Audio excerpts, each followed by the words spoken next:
ரமேஷை பிடிச்சு நம்ம பசங்க லாக் பண்ணி உட்கார வைக்க, இப்ப என்ன பிடிச்சு ஜெயில போட போறீங்களா? அதுக்கெல்லாம் நான் பயப்பட மாட்டேன். ஆனா ஒண்ணு, நானும் முகமது அலியும் சேர்ந்து பார்த்த வேலை ஃபைல்ஸ் எல்லாம் என்கிட்ட இருந்து அவ்வளவு சீக்கிரம் வாங்கிட முடியாது. போலீஸ் புத்தி எப்படி இருக்கும்னு எனக்கு நல்லாவே தெரியும்னு சொல்ல, நீங்க சொல்றது எல்லாமே சரிதான். ஆனா இந்த லஞ்சம் வாங்குற அதிகாரிகளுக்கு வக்காலத்தை வாங்க ஒண்ணும் நான் வரல.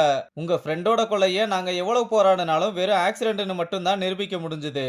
நீங்க கொடுக்க போற லீட வச்சுதான் ஐராவை நெருங்க முடியுமான்னு பார்க்க முடியும். உங்களுக்கு எங்க மேல நம்பிக்கை இல்லைனா முகமது அலியோட ஒய்ஃபு கிட்டயே கேட்டுக்கோங்கன்னு பாத்திமாவுக்கு கால் பண்ணி ஸ்பீக்கர்ல போட, அவங்களுமே அண்ணே அவங்கள நம்புங்க, இதுவரை நம்ம கூட நிக்கிறவங்க அவங்க மட்டும்தான், நீங்க தாராளமா அவங்கள நம்பலாம்னு சொல்ல, ரமேஷும் சரின்னு காலை கட் பண்ணிட்டு அசிஸ்டன்ட் கிட்ட லேப்டாப்பை எடுத்துட்டு வர சொல்ல அவனும் எடுத்துட்டு வந்து கொடுக்கறான். அந்த லேப்டாப்பை ஓபன் பண்ணிட்டு நம்ம பசங்க கிட்ட தனிக்காய்ச்சலம் பத்தி கேள்விப்பட்டிருக்கீங்களான்னு கேட்க, முரளியும் கேள்விப்பட்டிருக்கேன் தண்ணிக்காக போராடினாருன்னு சொல்ல, அவர் தான் அவங்க கிராமத்தோட முதல் பட்டதாரி, நல்ல வேலை கிடைச்சும் போகாம மக்களுக்காக போராடினவரை இரும்பு கம்பியாலேயே அடிச்சு கொன்னாங்க.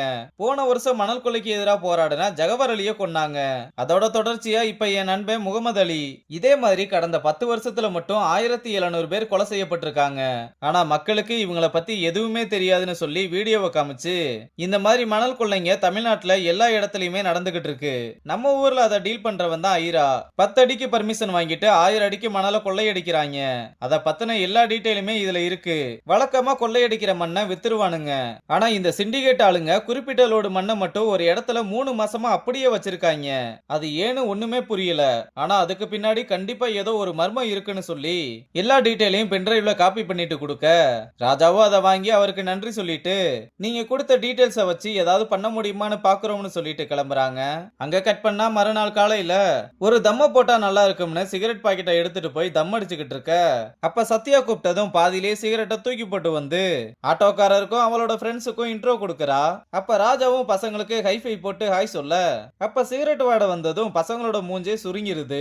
ராஜாவும் என்ன எல்லாருமே டல் ஆயிட்டீங்க, சரி பார்த்து பத்திரமா போயிட்டு வாங்கன்னு அனுப்பிவிட, கொஞ்ச நேரம் கழிச்சு சத்யா வீட்டுக்கு வந்து விடாம அழுதுகிட்டே இருக்க, எதுக்குடா அழுதுகிட்டு இருக்கேன்னு கேட்டா, நான் உனக்கு என் ஃப்ரெண்ட்ஸ் எல்லாம் இன்ட்ரோ கொடுத்தேன்லன்னு சொல்லி ஆட்டோல போய்கிட்டு இருக்கும்போது ஃப்ரெண்ட்ஸ் எல்லாரும் என்ன சத்யா உங்க அப்பா சிகரெட் பிடிப்பாரா, அவர் வாயை திறந்ததுமே ஒரே பேட்ஸ்மெல்லாம் வந்துச்சு, சிகரெட் அடிச்சா வேகமா செத்துருவாங்கன்னு உனக்கு தெரியாதான்னு சொல்லி கிண்டல் பண்ண, உடனே வண்டியை நிப்பாட்ட சொல்லி கீழே இறங்கி வீட்டுக்கு வந்திருக்கா.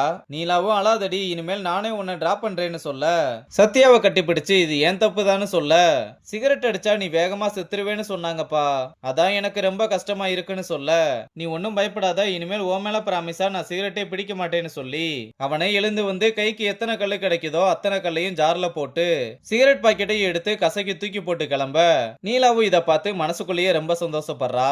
அங்க கட் பண்ணா ஸ்டேஷன்ல இருந்து ராஜா வெளியே எங்கேயோ கிளம்புறதுக்கு முன்னாடி முரளிக்கு கால் பண்ணி பார்க்க அவ எடுக்கலன்னதும் அவனே தனியா கிளம்புறான். இங்க கௌதம் லலிதா கிட்ட இப்ப என்ன கேஸ டீல் பண்ணிக்கிட்டு இருக்கேன்னு கேட்க, எனக்கு என்னடா அதே கதை தான், முகமது அலி கேஸ்ல ஒரு பிரேக் த்ரூ கிடைச்சிருக்குன்னு அவங்களுக்கு கிடைச்ச பென்டிரைவ்ல இருந்து ஐரா மணல் லாரி எல்லாம் பதுக்கி வச்சிருக்க லொகேஷன் வர எல்லாத்தையுமே சொல்லி அதை வச்சு ஏதாவது பண்ண முடியுமான்னு பாத்துக்கிட்டு இருக்கோம்னு சொல்ல, ஏய் சூப்பர்ப்பா, நேர்மையான ஜட்ஜ்மெண்ட்டும் கிடைச்சா ஐராவை ஈஸியா தூக்கிடலாம்னு லலிதா கிட்ட நல்ல புள்ள மாதிரியே நடிச்சிட்டு டீ குடிக்கிற மாதிரி வந்து ஐரா கிட்ட இந்த விஷயம் எல்லாத்தையுமே சொல்ல, அந்த லொகேஷன்ல ஒண்ணும் இல்ல, முகமது அலியோட ஹார்ட் காப்பி கிடைச்சதும் எல்லாத்தையுமே கிளியர் பண்ணியாச்சு, வேற ஏதாவது தெரிஞ்சா கால் பண்ணுன்னு சொல்லி காலை கட் பண்ணிட்டு பக்கத்துல இருந்த அல்லக்கைய கூப்பிட்டு, அடிக்கடி ஒரு வீரவசனம் சொல்லுவியே அதை இப்ப சொல்லுன்னு கேட்க, வேணாம்னே நீங்க அதை சொன்னா அடிப்பீங்கன்னு சொல்ல, இப்ப ஒன்னும் அடிக்க மாட்டேன் நீ சொல்லுன்னு சொல்ல, அவனும் நான் வேணும்னா அவனை போட்டுறவான்னு கேட்க, இப்ப சொன்னியே இதுதான் சரி, அனாவசியமா ஒருத்தனை போறது நம்ம நோக்கம் இல்ல, ஆனா ஒருத்தன் நொச நொசனு குண்டிக்கு பின்னாடியே தெரிஞ்சு எரிச்சலை கிளப்பிட்டு இருக்கான் பாத்தியா,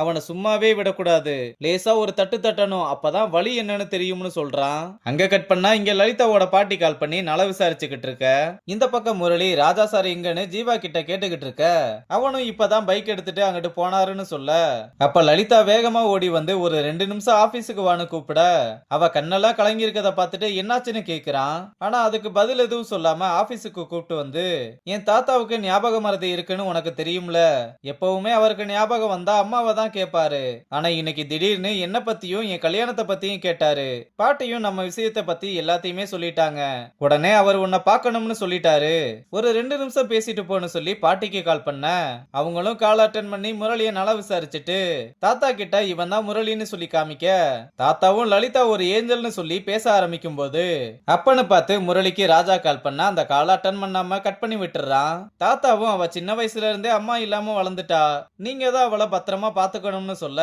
நீங்க ஒண்ணும் கவலைப்படாதீங்க, அவ உங்களுக்கு மட்டும் ஏஞ்சல் இல்ல, எனக்கும் ஏஞ்சல் தான், நான் கண்டிப்பா நல்லா பாத்துக்குவேன்னு சொல்றான். பாட்டியும் சரி அவனுக்கு கொஞ்சம் வேலை இருக்கு போல, நம்ம அப்புறம் பேசலாம்னு 2 பேருக்கும் பாய் சொல்லிட்டு காலை கட் பண்றாங்க. லலிதாவும் ரொம்ப சந்தோஷமா அவரோட ஆசீர்வாதம் நமக்கு எப்படி கிடைக்க போகுதுன்னு நினைச்சுக்கிட்டே இருந்தேன். இதெல்லாம் அவருக்கு எவ்வளவு நேரம் ஞாபகம் இருக்கும்னே தெரியல. ஆனா இந்த நிமிஷம் இது போதும்னு சொல்லி முரளிய கட்டி பிடிச்சுக்க, முரளியும் அவளோட ஃபீலிங்ஸ புரிஞ்சுக்கிட்டு கட்டி பிடிச்சுக்கிறான். அங்க கட் பண்ணா இங்க ராஜா மணல் லாரி பதுக்கி வச்சிருந்த இடத்துக்கு ஸ்லோ மோஷன்ல நடந்து வந்து மொபைல் எடுத்து முரளிக்கு கால் பண்ண, அப்பவும் முரளி அட்டன் பண்ணவே இல்ல. எதுக்கு போன் பண்ணா எடுக்கவே மாட்டான்னு நினைச்சுக்கிட்டு மொபைல் எடுத்து அந்த இடத்த வீடியோ ரெக்கார்ட் பண்ண, இத செக்யூரிட்டி ஒளிஞ்சு நின்னு பார்த்து ஐராவுக்கு இன்ஃபர்மேஷனை பாஸ் பண்றான்.